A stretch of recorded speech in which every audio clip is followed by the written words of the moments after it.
ఈరోజు అనంతపురం నగరవాసుల చిరకాల వాంఛైనటువంటి అనంతపురం బెంగళూరు నగరానికి ఈరోజు ఒక మెమో రైలుని ప్రారంభించడం జరిగింది. ఈ యొక్క ప్రారంభోత్సవానికి గౌరవ శాసనసభ్యురాలు పరిటాల సునీతమ్మ గారు, అదేవిధంగా జిల్లా మేజిస్ట్రేట్ కలెక్టర్ గారు అయినటువంటి వినోద్ కుమార్ గారు, మా డిఆర్ఎం చంద్రశేఖర్ గుప్తా గారు, డీజీఎం ఉదయ్ గారు, ఇంకా అధికారులు అనధికారులు అందరూ కూడా విచ్చేయడం జరిగింది. ఈ కార్యక్రమం ద్వారా ఒకటే మేమందరూ కూడా ఈరోజు సంతోషపడుతున్నాం. మేము ఎన్డీఏ ప్రభుత్వం వచ్చిన తర్వాత కరెక్ట్గా ఈ వాటికి సంవత్సరం పూర్తిగా అయింది కాబట్టి ఈ సంవత్సర కాలంలో ఒక మేజర్ మేము అవకాశం తీసుకొని ఈరోజు రైలుని ప్రారంభించడం జరుగుతుంది.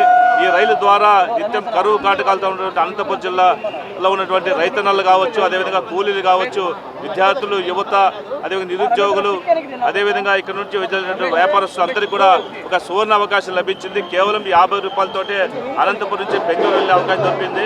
అది కూడా బెంగళూరు నగరంలో ఉన్నటువంటి మెయిన్ స్టేషన్కి వెళ్తుంది ట్రైన్ కూడా. కాబట్టి అందరూ కూడా సంతోషంగా ఈరోజు ఈ కార్యక్రమం చేయడం జరిగింది.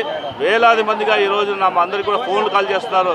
చాలా సంతోషంగా ఉంది అన్న, మాకు 50 రూపాయలకి బెంగళూరు చేస్తున్నారు కాబట్టి ఈ అవకాశం ఇచ్చేటువంటి మీ ప్రభుత్వానికి కృతజ్ఞతలు చెప్పి తెలియజేసుకుంటారు. కాబట్టి అందరూ సద్వినియోగం చేసుకోండి. ప్రతి గ్రామంలో ఉండేవారు కూడా ఈ విషయం తెలియజేసి బెంగళూరు నగరానికి వెళ్ళేటువంటి ప్రతి ఒక్కరు కూడా ఈ ట్రైన్ ద్వారా వాళ్ళ ఖర్చులు తగ్గించుకొని ఒక సువర్ణావకాశం లభించింది. కాబట్టి ఈ సందర్భంగా నాకు ఎంపీగా గెలిపించినటువంటి అనంతపురం జిల్లా వాసుల యొక్క కోరికని ఈరోజు నేను ఒక సంవత్సరం కరెక్ట్గా కాలంలో ఈరోజు తీర్చడం జరిగిందని ఒక భావంతో ఎంతో సంతోషంతో ఈ కార్యక్రమం చేయడం జరుగుతూ ఉంది. భవిష్యత్తులో ఇంకా 4 సంవత్సరాల పరిధిలో కూడా అనేక కార్యక్రమం చేయాల్సి ఉంది. అన్నీ కూడా తొలిమెట్టుగా ఇది భావిస్తూ ఒక మంచి కార్యక్రమం సువర్ణావకాశం నాకు ఇది లభించిందని చెప్పేసి